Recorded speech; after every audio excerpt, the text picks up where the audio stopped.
Olá pessoal, tudo bem com vocês? Vamos dar sequência ao conteúdo de industrialização brasileira, ok? O Brasil é considerado um país emergente ou em desenvolvimento. E nós vimos ao longo das nossas aulas que a classificação dos países ela é medida de acordo com índices socioeconômicos, não é? O Brasil, apesar de ser um país industrializado, de ter uma economia emergente, com índices de crescimento ultimamente não tão altos, mas enfim, ele ainda tem traços de país subdesenvolvido.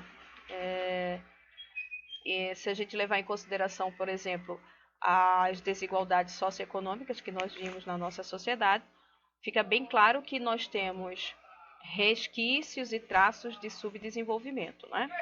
E isso acontece porque o nosso país tem um crescimento econômico, mas não tem desenvolvimento socioeconômico que acompanhe.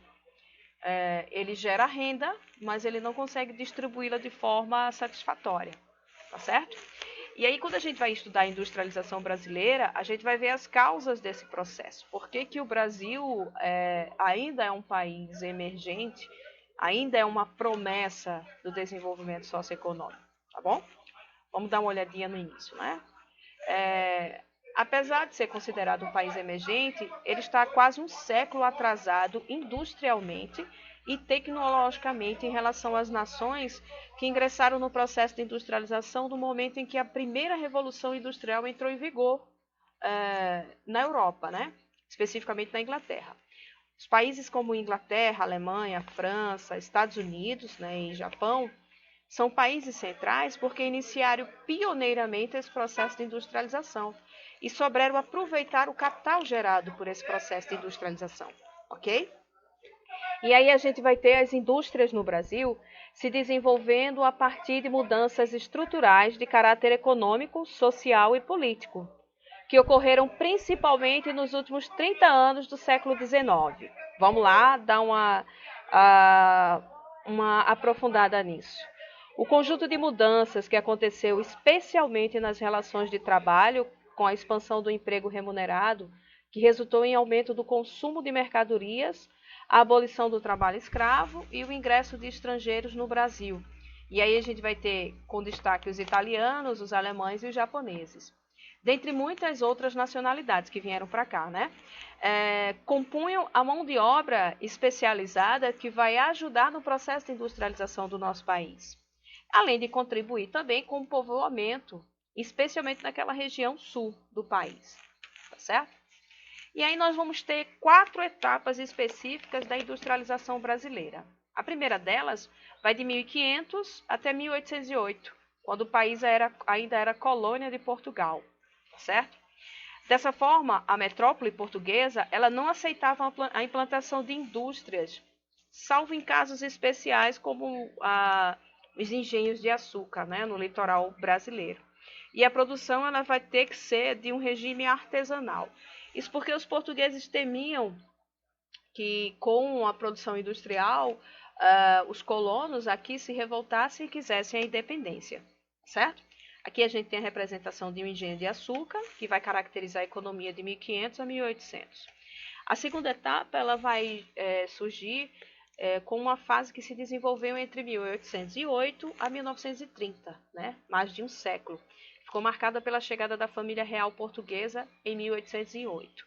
Vale lembrar que a família real portuguesa estava fugindo da Europa, né? Fugindo da pressão da França, né? de Napoleão. Nesse período, foi concedida a permissão para a implantação de indústria no país, a partir de vários requisitos.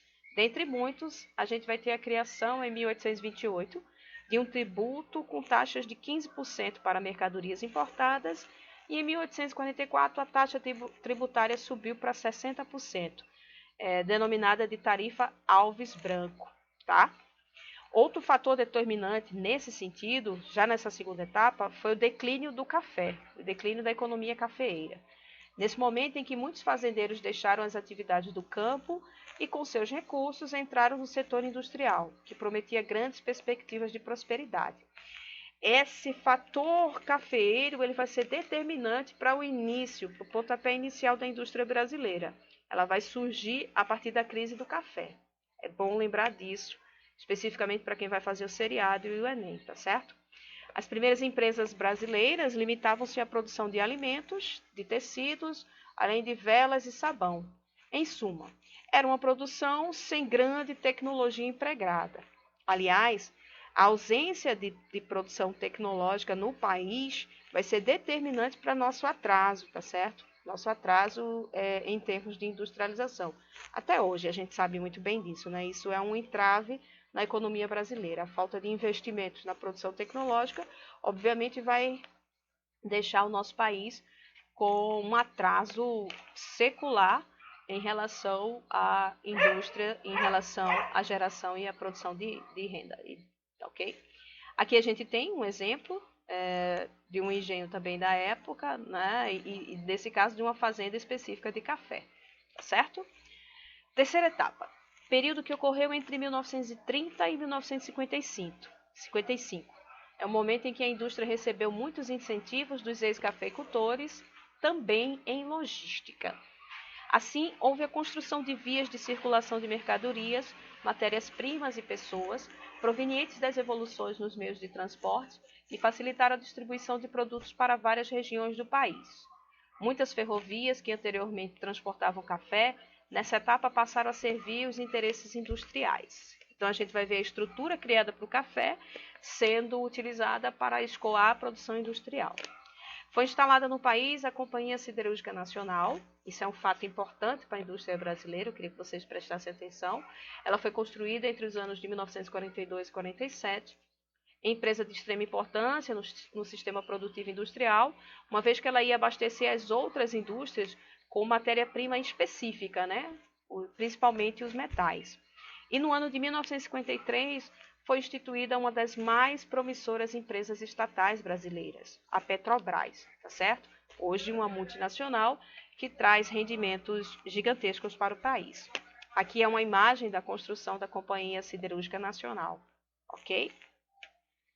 E a quarta etapa vai ter início em 1955 e segue até os dias atuais. Essa fase foi promovida inicialmente por Juscelino Kubitschek, que trouxe a abertura da economia e das fronteiras produtivas, permitindo a entrada de recursos em forma de empréstimos e também investimentos com a instalação de empresas multinacionais.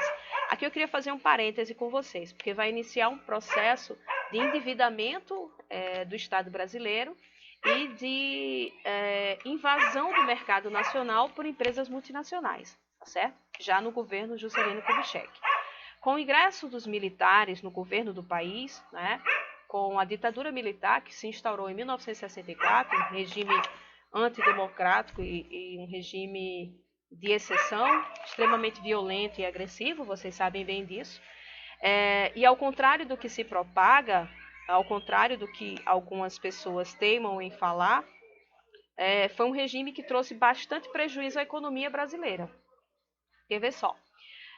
As medidas produtivas que foram tomadas em 1964 foi a intensificação da entrada de empresas e capitais de origem estrangeira, comprometendo o crescimento autônomo do país. Resultou no incremento da dependência econômica, industrial e tecnológica em relação aos países de economias consolidadas. Então, o que foi que os militares, durante o período de ditadura, trouxeram? O que foi que eles fizeram com a economia brasileira? Ele nos deixou extremamente dependente dos países desenvolvidos centrais, né? E quase que tirou a autonomia da produção industrial das empresas brasileiras. Né? A gente data dessa época, data da ditadura militar, o nosso início de endividamento brasileiro, e especificamente o atraso em relação à produção tecnológica, porque os militares eles favoreceram a chegada da indústria estrangeira em detrimento da produção nacional, tá certo? É até uma coisa curiosa, porque eles defendem tanto o nacionalismo, né? E, no entanto, durante a ditadura militar, eles abriram as porteiras do Brasil para as empresas estrangeiras e a nossa indústria não conseguiu acompanhar isso, tá certo? No fim do século XX, houve um razoável crescimento econômico no país, promovendo uma melhoria na qualidade de vida da população brasileira. Além de maior acesso ao consumo, houve também a estabilidade da moeda, além de outros fatores que foram determinantes para o progresso gradativo do país. Aqui a gente vai ter um parque industrial já atualizado. O panorama atual traz a intensificação da indústria brasileira e faz com que o país possua um enorme e variado parque industrial que produz desde bens de consumo a tecnologia de ponta. A configuração como país industrializado não reflete na realidade nacional. Isso porque não ocorre de forma homogênea no país, né? A gente não tem o Brasil inteiro industrializado. A gente vai ter áreas específicas do Brasil onde a indústria vai se concentrar mais, como a região sul e sudeste, e áreas onde a concentração é bem menor, é bem inferior, tá certo? Aqui eu vou falar um pouquinho mais sobre isso. A região sudeste, São Paulo, Rio de Janeiro e Minas Gerais, vai ter os estados onde o processo de industrialização teve início mais cedo e, consequentemente, conseguiu distribuir melhor e produzir tecnologia avançada, como é o caso do setor automobilístico e do setor de produtos químicos. Aí, na região sul, a gente vai ter uma diferenciação. O país vai desenvolver indústrias que têm o beneficiamento de produtos primários, com uma caracterização da agroindústria e da produção de peças e metalúrgicas. Está aqui um exemplo disso. Na região norte e nordeste, norte, nordeste e centro-oeste, a gente vai ver uma menor expressão do setor industrial do país, pois vão se concentrar basicamente em produção agroindustrial e ao extrativismo. Mas aqui eu faço um parêntese em relação à região norte, que é em relação à Zona Franca de Manaus, tá certo? Que lá a gente tem uma diferenciação de taxas e investimentos, possibilitando um maior desenvolvimento industrial nessa área. E por fim, nós vamos ver alguns problemas socioeconômicos que são consequências desse atraso tecnológico e desse atraso industrial brasileiro. Nos últimos anos, a economia brasileira ficou marcada pela privatização das empresas estatais nas áreas de mineração, bancária e telecomunicações. Apesar de o Brasil estar ocupando um lugar de destaque no cenário econômico internacional, como país em desenvolvimento, ele ainda possui uma das maiores taxas de desigualdade socioeconômica do planeta. Isso nos deixa com um atraso gigantesco, não é? É como se nós não conseguíssemos avançar no setor de desenvolvimento, porque, primeiro, nós não temos um incentivo para a indústria nacional, não há um incentivo em pesquisas e produção tecnológica, e, consequentemente, a gente vê avançar setores como o de agroindústria, não é? Em detrimento do setor de produção de informática, produção tecnológica e etc. E isso traz um atraso gigantesco na geração de renda, porque dificulta a geração de empregos formais no país, e, consequentemente, na distribuição dessa renda. E aí a gente vai ver uma imagem que eu acho que retrata bem essa desigualdade, essa segregação que a gente vê no espaço brasileiro. A gente está vendo uma comunidade, né? Situação vulnerável, sem divisão, sem planejamento, sem saneamento básico, e um muro que vai separar essa comunidade de um condomínio de alto padrão de luxo em São Paulo. Era basicamente isso que eu queria falar sobre a indústria brasileira, e eu peço a vocês que aprofundem a leitura disso, porque é um tema recorrente tanto no seriado quanto no Enem, e na próxima aula a gente vai falar mais um pouco sobre industrialização, ok? Espero que vocês tenham gostado. Até mais!